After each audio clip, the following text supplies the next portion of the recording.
লোক ও কারুশিল্পীরা দোয়েল চত্বর এলাকায় প্রায় 40টি মৃৎশিল্পের দোকান সহ মোট 50টি বাঁশ, বেত ও কাঠের হস্তশিল্পের দোকানের নানা বাহারি পণ্যের পসরা নিয়ে বসে।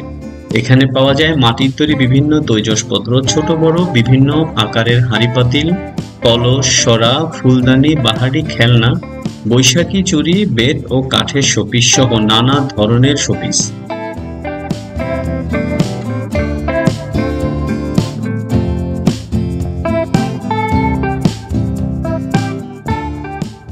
এছাড়াও এই দোয়েল চত্বরে আসলে দেখা মিলে বাঁশের বাঁশি, কুলো, ডালা, পাখি, নৌকা, একটা, ডুগডুগি, ছোটবেলার সকল ঐতিহ্যবাহী খেলার পণ্য।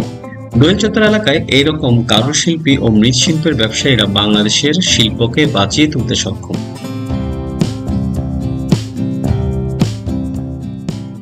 তাই আজ আপনাদেরকে নিয়েই ভ্রমণে যাব সেই দোয়েল চত্বরের কারুশিল্পের সে বাজারে।